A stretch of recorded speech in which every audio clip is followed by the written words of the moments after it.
বিসমিল্লাহির রহমানির রহিম। বিশ্ব আধ্যাত্মিক জ্ঞান সঞ্চার দরবার শরীফের প্রতিষ্ঠাতা আমার মুর্শিদ কেবলা গাউসুল আজম শামীম আলী চিশতির দরবার হইতে আমি শাহ আলম আপনাদের সকলকে জানাই আন্তরিক শুভেচ্ছা ও অভিনন্দন। আমার মুর্শিদ কেবলা গাউসুল আজম শামীম আলী চিশতির দরবার হইতে আবারও কিছু আলোচনা নিয়ে আপনাদের সামনে হাজির হইলাম। আশা করি সকলে ভালো আছেন এবং সকলেই মনোযোগ সহকারী এবং ধৈর্য সহকারী শুরু থেকে শেষ পর্যন্ত সম্পূর্ণ আলোচনাটি শুনুন। আমি যে আলোচনাটি নিয়ে আপনাদের সামনে হাজির হইলাম সেই আলোচনাটি হলেন আসলে সত্য বড় তিতা। এর মাহিত্য কি এই নিয়ে কিছু তত্ত্ব আলোচনা করিব, তাই সকলেই মনোযোগ সহকারী এবং ধৈর্য সহকারী শুরু থেকে শেষ পর্যন্ত সম্পূর্ণ আলোচনাটি শুনুন।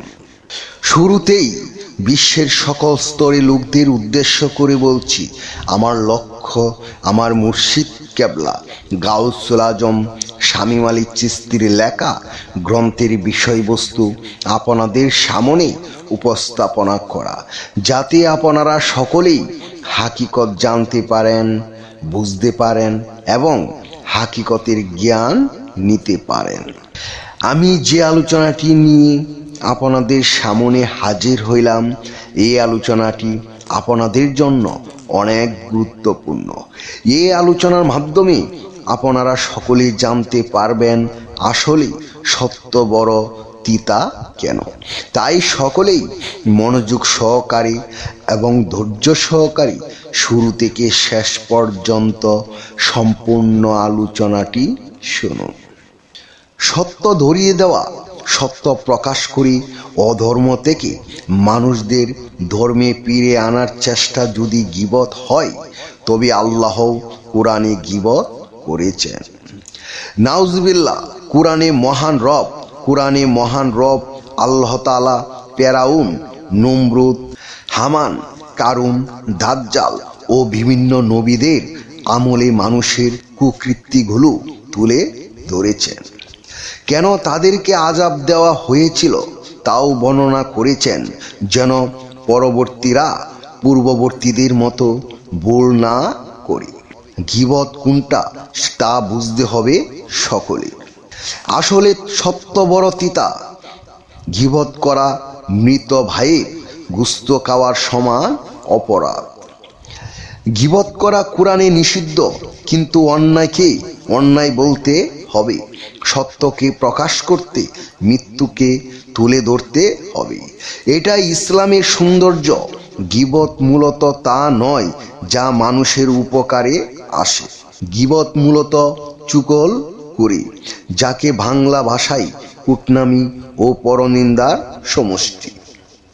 কেউ প্রথমবার ভুল বা অপরাধ করে ফেলেছে, তো তাকে শুধরানোর সুযোগ বা অবকাশ না দিয়ে তার বিরুদ্ধে নিন্দা বাক্য ছড়িয়ে তাকে সবার সামনে ছোট করা অনুচিত কাজ, হোক সেটা তার উপস্থিতি কিংবা অনুপস্থিতি।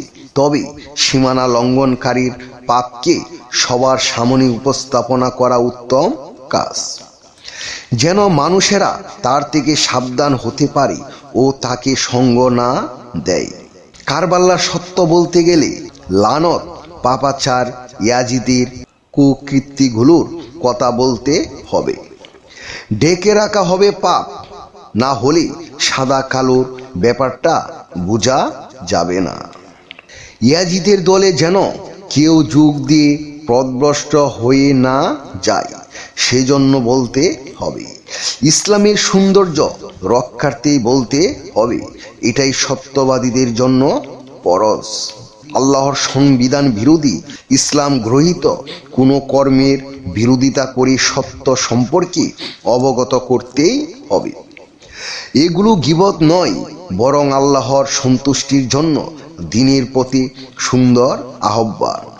যা সত্য মিথ্যার যাচাই বাছাই করতে সাধারণ মানুষের সাহায্য সহযোগিতা করবে। আল্লাহ নিজেও কোরআনে বলেছেন মিথ্যা না বলতে আর সত্যকে গোপন না করতে। হে বিশ্ববাসী, তাই আমি শাহ আলম সকলের উদ্দেশ্য করে বলছি, জীবন চলে গেলেও যেন আমরা মিথ্যার কাছে মাথা নত না করি।